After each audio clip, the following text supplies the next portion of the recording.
from CC Hills, Illinois. Are women allowed to ride horses for fun, or does this come under imitating men? Question says, are women allowed to ride horses for fun, or does this fall under imitating men? We can answer the question from many different aspects. First and foremost is that there are many things that Muslims are allowed to do, and they aren't allowed to do it just for sport and recreation. Even though it may seem to be a sport and a means of recreation, but it's a deeper meaning, such as riding a horse. Obviously, the concept of warfare and battle has changed. Over 1,000 years ago, the way people think about wars, not fight, the way they think, it's like night and day. But there are many parallels and many consistent concepts that have survived the times. Basic things that never change in military science, such as outflanking your opponent. That applies to every situation. A horse, a tank, a drone is to do what? Outflanking the opponent. Basic rules, basic arithmetic of military science. But there are certain things that have changed. How many people go into battle on a horse today? So the Prophet ﷺ is narrated that he encouraged us with regards to the riding of horses. And then he told us that there's barakah in the horse. And the forelock of the horse has what? Is ma'qud fi nawasiha al-khayr. It's good in their forelocks until the day of judgment.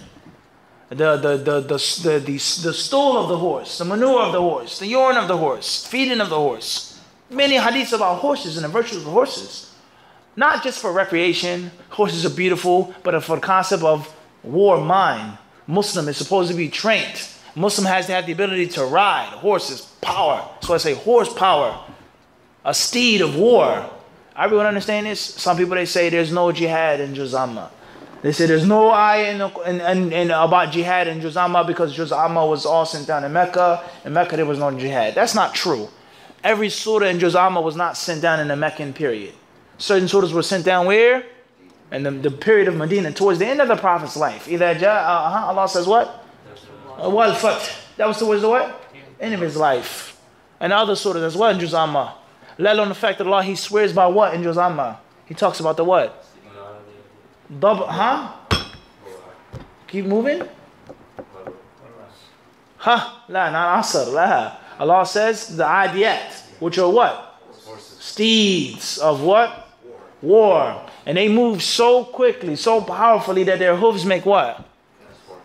Qadhan, they make sparks. Imagine this. And then فَوَسَطْنَا بِهِ جَمَعًا. Allah says until they penetrate the ranks of the enemy. It's talking about marauding, raiding the enemy on horseback.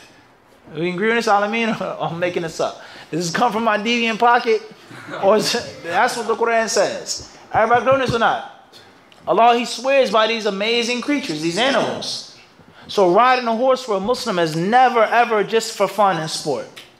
The Prophet ﷺ, he allowed the Abyssinians to play with their swords, twist their swords, twirl their swords, spin their swords as a means of recreation, but a deeper meaning. And that was to train in warfare. Jihad, fi sabilillah. That's one of the reasons why he allowed them to do that, and not just for sheer fun. So men are not allowed to ride horses and to keep horses just for what? Sheer fun. Even if people do not use horses today, it's the mindset. The what?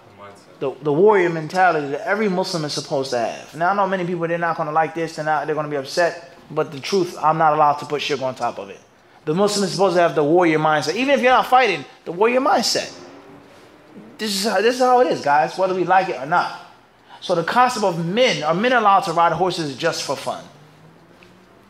Everybody understand this? So if a man has a responsibility with regards to a bow and an arrow, it's not just recreation.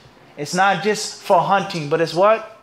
Mindset. It's deeper than that. It's deeper than that. And there are many other things like that with regards to the mindset. Everybody understand this? The same applies to horses. So we have to ask ourselves the question, are men allowed to ride horses just for fun?